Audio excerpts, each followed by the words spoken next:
Dictation start होगी 5 second बाद।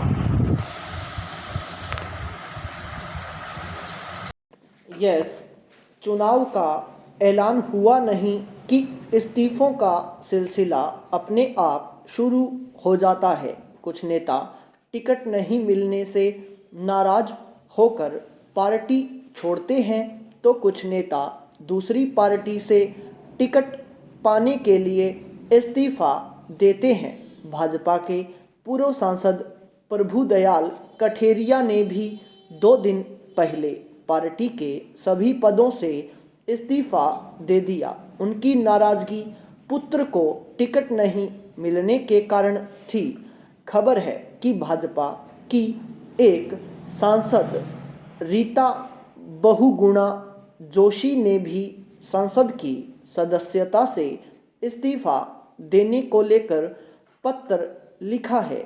रीता बहुगुणा जोशी वही नेता हैं जो कांग्रेस में पद और अपने कद को लेकर पार्टी छोड़कर भाजपा में शामिल हुई थी। भाजपा के टिकट पर वह चुनाव जीतकर सांसद बनी।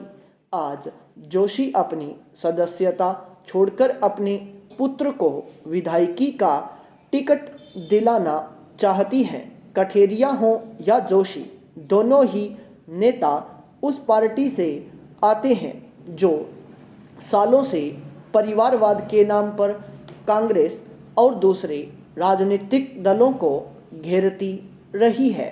बात सिर्फ इन 2 नेताओं तक ही सीमित नहीं है। राजनीतिक गलियारों से निकल रही खबरों के अनुसार उत्तर प्रदेश के उप मुख्यमंत्री केशव प्रसाद मौर्य समेत 2 दर्जन नेता पत्नी, पुत्र अथवा पुत्रियों के लिए पार्टी नेतृत्व पर दबाव बनाए हुए हैं।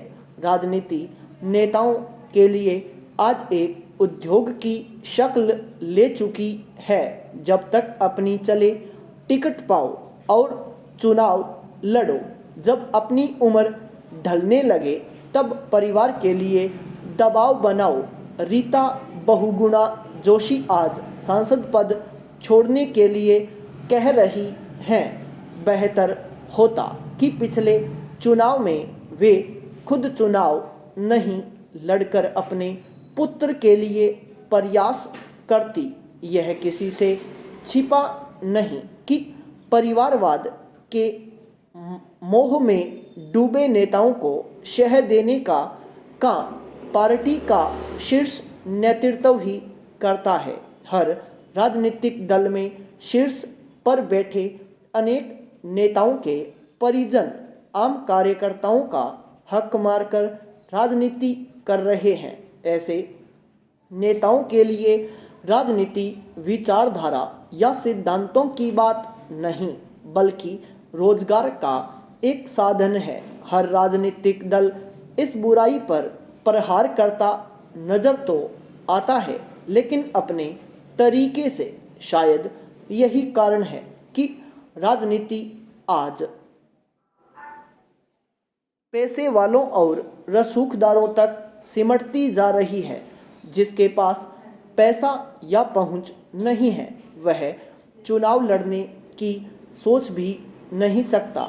देखना दिलचस्प होगा कि चाल, चरित्र और चेहरे की बात करने वाली भाजपा रीता बहुगुणा जोशी और उन जैसे नेताओं के दबाव में आती है या फिर जमीनी कार्यकर्ताओं को चुनावी समर में मौका देने का साहस जुटाती है। पाई पैरा चेंज। स्वस्थ शरीर में ही स्वस्थ मस्तिष्क निवास करता है। बचपन में उत्तर प्रदेश के हमारे स्कूलों की दीवारों पर लिखी यह इबारत स्कूली दिनचर्या में भी प्रतिबिंबित होती थी। स्कूल की शुरुआत प्रार्थना और फिर लगभग 15 मिनट पीटी यानी फिजिकल ट्रेनिंग और उसके बाद देश विदेश के मुख्य समाचार या स्कूल की गतिविधियों की जानकारी से होती थी। उत्तर प्रदेश और कुछ राज्यों के सरकारी स्कूलों में यह अभी भी कुछ कुछ हो रहा है। लेकिन महानगरों नगरों के निजी और महंगे स्कूलों में बिल्कुल नहीं, जबकि महानगरों के थुल होते बच्चों के लिए तो इस तरह की फिजिकल ट्रेनिंग जैसे नियमित व्यायाम की ज़रूरत और भी ज़्यादा होती है। गांव देहात के बच्चे तो आसपास से 2-4 किलोमीटर पैदल चलकर आते हैं। वे खेती किसानी के कामों में भी हाथ बंटाते हैं, लेकिन शहरी बच्चे तो नियमित व्यायाम से दूर ही होते चले गए हैं। जितने ज़्यादा अमीर उतना ही कम शारीरिक श्रम। मानो यह नई दौर की शिक्षा का कोई अलिखित नियम हो गया है। निजी स्कूलों में ही नहीं, नवोदय और केंद्रीय विद्यालयों में भी पूरी ताकत से नियमित फिजिकल ट्रेनिंग के समावेश की सख्त ज़रूरत है।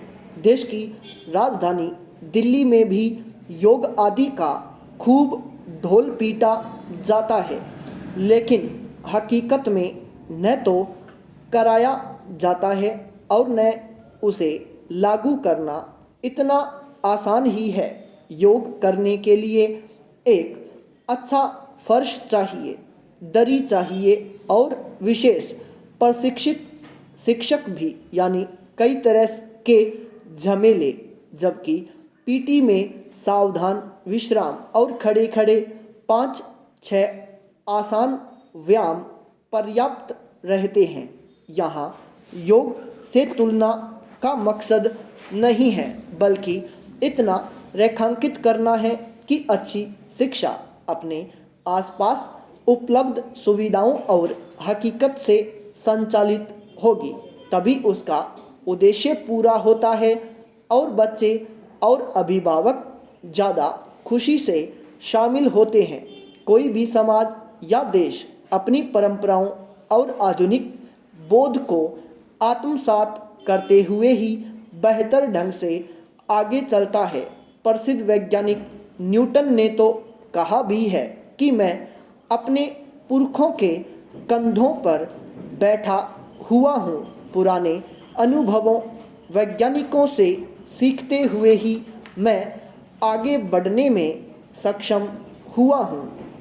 आज़ादी के दौर में या तो उसके तुरंत बाद, जब ज़्यादातर स्कूली शिक्षा सरकारी नियंत्रण में थी, तो बहुत सोच विचार कर पीटी जैसी चीज़ें शामिल की गई थीं। लेकिन निजी स्कूलों ने, जो सरकारी स्कूलों की आधी से ज़्यादा आबादी को निगल चुके हैं, ज़्यादातर इसे समय की बर्बादी माना और धीरे धीरे उससे दूर होते चले गए। वे उसकी जगह एरोबिक्स, चार्टिंग, हेल्थ प्रोजेक्ट के नामों से कुछ और करना पसंद करते हैं ताकि ज़्यादा फीस वसूल कर सकें। स्टॉप।